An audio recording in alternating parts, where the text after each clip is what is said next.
stars. Here's the planet. The word universal crystallizes. An MCA company. And it fades out. And here we go.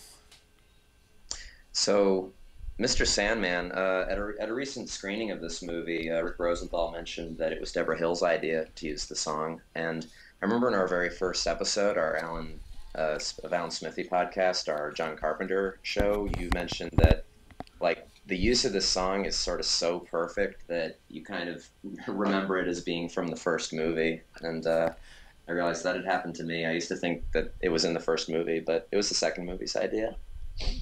And And so did Rick Rosenthal during that Q&A.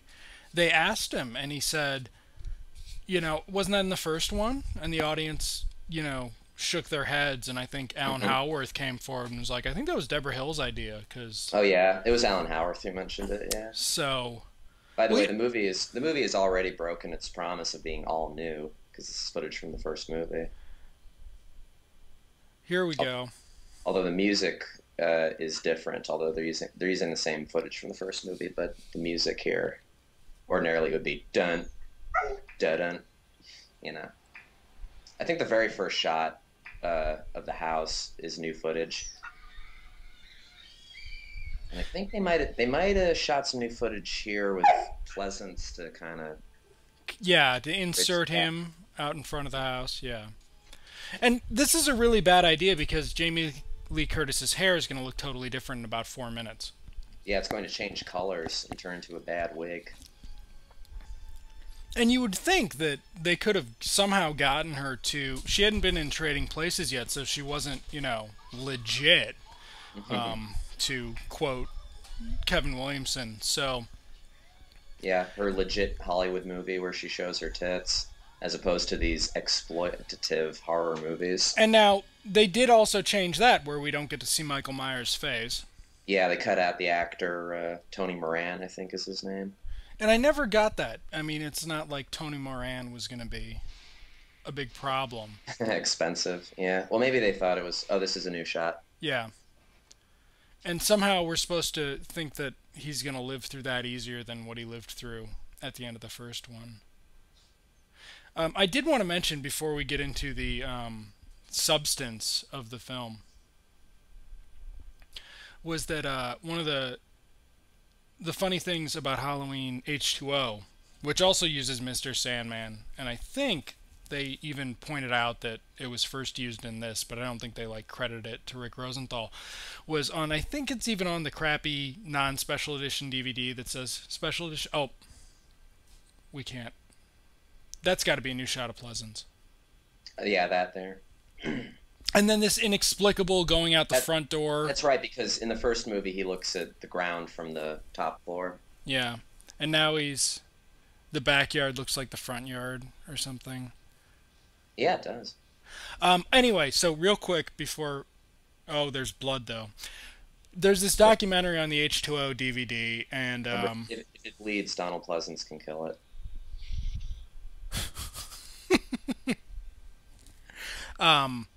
they're interviewing Josh Hartnett, and obviously, if you read the stop button, you know that I'm one of the apparently only people who like Josh Hartnett. One of the reasons I started liking him in the first place was is he was talking about Halloween H2O and how his agent was like, "Do you want to be in it?" And he's like, "Well, is that going straight to video or straight to hell?" And that's kind of how I feel about this one. Like, But this wouldn't have been direct to video even if they had it at the time. yeah, It's no, so this is classy. It's well, produced by Carpenter and Hill. it's produced by Carpenter and Hill. It's from Dino De Laurentiis and Universal. It's yeah, Dino De Laurentiis right there. This is also in Mustafa Akkad. Did he distribute the first movie? He did I think. distribute the first movie, and he had presents on all of them until the remake, I believe. Oh, look, it's like the Towering Inferno. Which Yeah, it one's is. the star? Yeah, exactly. And this was always really memorable. Um, this opening sequence because the first one doesn't really have an opening title sequence because they didn't Well, have the yeah, it money. does. It's exactly like this. It's got a pumpkin.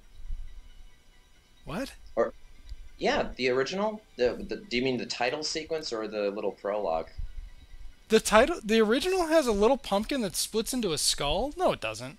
It doesn't split into a skull. It's just a pumpkin. It's Oh, just a jack o' lantern. well, then yeah, no. The splitting into the skull thing is Okay, important. yeah. I thought that was cool as a kid. I mean, I also thought the prologue was cool as a kid when they say you don't know what death is, and that really bad actor, the neighbor, goes, I've been trick or treated to death tonight. Hunter Um, von Leer. I always loved that guy because of his name. well, he really looks like his name. He's just a Yeah, big slab of blonde beef. I mean, it's too bad that Quentin Tarantino didn't cast him as a Nazi in Inglorious Bastards.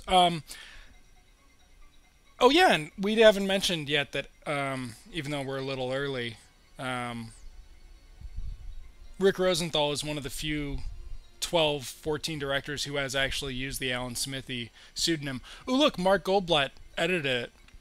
And Skip Skulnick, which incredibly isn't a pseudonym. There's a Well, real Skip Skulnick. but Mark Goldblatt went on to very high profile projects, including Yeah, the he first did. Yeah. Batman, yeah, and Aliens. Oh no, he didn't. That was the guy who directed 2001. No, what? He directed. The editor of Batman was Ray Lovejoy. Oh, that's right. Maybe Goldblatt did the second one. He did something really big. No, well, he went on to big movies for sure. Yeah, He just like also directed The Punisher, the oh first yeah, one. Dean yeah, Kundey, who Rick hmm Rosenthal doesn't have anything to say about, which is unfortunate. yeah. Um, Who bridges the gap of who makes this movie at least look like the first one superficially, and who also went on to big things like he shot Jurassic Park years later. Lots of big stuff. I think he shot a lot of '90s Spielberg or late '80s, early '90s. I mean, yeah. And then, of course, we didn't comment on that it says written by, screenplay by Deborah Hill, even though if you can find John Carpenter talking about this, it talks about what a miserable experience it is, and Deborah Hill isn't mentioned anywhere. Yeah, it's funny. He never mentions her. Maybe he's trying to leave her out of it. Well, I mean, one of the things about the first one is she's credited with writing that really good teenage girl dialogue, Hmm. which this has none of. So it's kind of like, I think they were being polite and putting her in Yeah. there. I mean, So here we have a direct first-person shot, and aside from the opening, the famous opening of the original Halloween, there really aren't any direct POV shots from Michael Myers' point of view. Like he's all kind of on the side. It's kind of over the shoulder, and that was one of the things that like Halloween got cliched with and criticized for is like these shots that are supposed to bring us more into the killer's side of things and make it more voyeuristic about the murder. He can also do a kind of jump forward cut here apparently, special Michael Myers vision. But there's actually a ton of like first person Michael Myers camera in this one compared to the first one. And I kind of like this sequence. It's a little eerie, and I kind of like when he steals this lady's knife here I from the mean, kitchen. It's this cheesy. it's just so. I mean, the thing about Dean Kundey is he's so lush. I guess would be the word you'd use in this period of his career, and Hmm. it's just so fun to watch him. That Yeah, all the rich blacks and blues. it's just. I mean, look at this with the. We've got Oh, the the guy in husband focus, and diopter yeah, shot here. Yeah, that's nice. and then we have Night of the Living Dead, which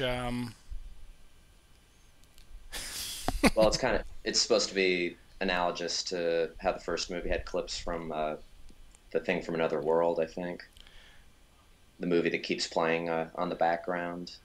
except they get to two movies or three in this, don't they? Or they do they draw? Oh, look at product placement. There you go. The sequel It's tell gonna, all. it's gonna be more blatant later. Now